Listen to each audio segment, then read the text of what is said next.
The other day I told you about Xbox's game sharing feature where you or a friend could buy one digital copy of a game and both of you play it at the same exact time on separate consoles as if both of you bought that one copy of the game. It's a super awesome feature that a lot of people still don't know about. It's been around forever, but my inbox was literally flooded with people thanking me for the video because they had no idea. So I'm glad that I could help so many people out. So I also wanted to share with you PlayStation's game sharing feature. I'm not talking about that one where you have to have both consoles on and you can only play for an hour at a time. I'm talking about a legit game sharing feature just like the Xboxes where you buy one digital copy, both of you can play. They have a very similar setup that's also been around forever. But there is one big advantage that I have to give Xbox over PlayStation when it comes to this category, which I'll tell you about here in just a moment. But first, let me show you my game library. And as we scroll through here, you'll notice that a lot of these games have locks on them, which means I can't play them because they were PlayStation Plus games I had downloaded. But I can no longer play them because I told you a while ago that I was letting my PlayStation Plus subscription expire because I really couldn't justify paying for it anymore. So you're going to see that not only can you share the games, but yes, you can also share PlayStation Plus as well as Xbox Live Gold on Xbox using this technique. And I got that question a lot on the last video. So I have shared my login information with a friend called Shadow Zach. If you don't know who he is, I'll leave a link down below to his channel. He's got a real cute profile picture. But he's going to log into my profile on his PlayStation, go to his settings, and select his console as the primary home console while logged in to my account. And I'm going to do the same thing for his. So I'm logged in under Shadow Zach. I go to settings. I'm going to select this as the home PlayStation for this account. And also note that if you've already selected your console as the home, then you're going to have to deactivate it before you can make anybody else the home profile. So now that we've added each other's console as the home, I'm going to log back into my profile. And this is where it occurred to me that Xbox is a little bit better when it comes to this.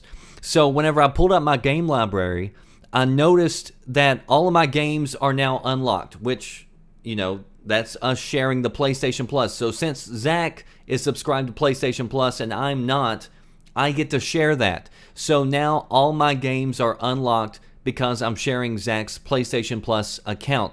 But I noticed that I didn't see any of his games in my library, which was the whole point of this. So I logged back into Zach's account, and I'm looking at his library of games, and he's got a lot here. And so I started downloading the ones that I wanted. And once I started downloading the games that I wanted, I was able to log back into my profile, and the games continued to download, and whenever they finished, then I could play the games, and we could play them at the same time. But I still couldn't see what other games he had unless I logged back into his profile. So if he goes out and he buys a new game, I'm not going to know about it unless when he tells me, and I have to go log back in to his profile and then download it.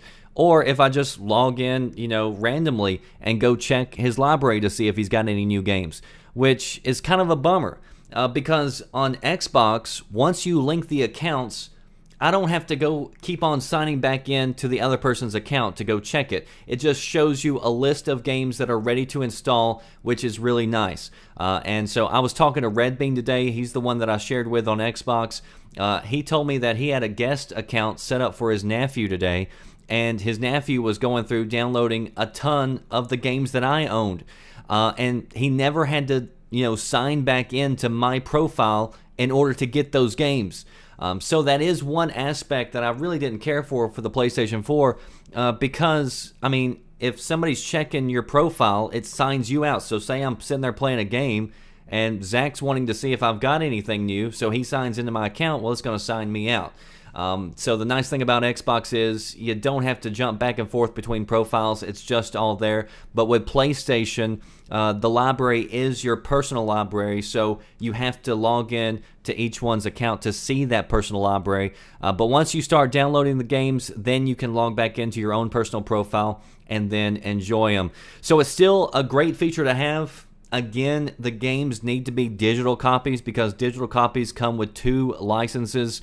You also need to have an internet connection because, for instance, Shadow Zach would have to be connected to the internet to play his games because it has to go through PlayStation Network and they have to verify the games so that he can play, which might be a big deal for some people, even though most people are connected to the internet all the time, so it's not going to be a big deal for some people. So once again, so everybody's clear, you can buy 1 copy of a digital game and play it on 2 different consoles at the same time, as well as share 1 Xbox Live account or 1 PlayStation Plus account. So it's really nice because I know a lot of people take turns, like somebody might buy Fallout 4 and then the other person buys Star Wars, and so they've only spent money on 1 game, but they're going to enjoy both games. So it's a really nice feature to have.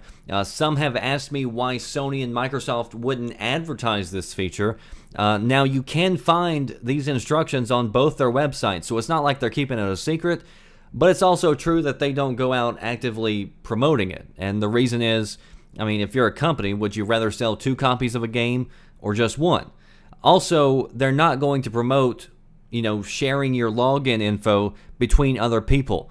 And again, I have to stress that you should only be doing this with people that you absolutely trust.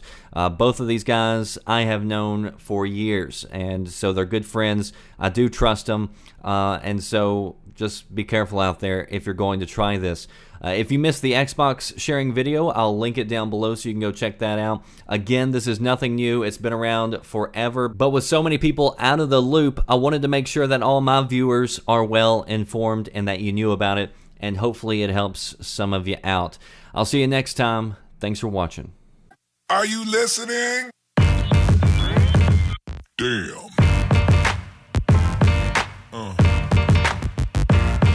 Yeah.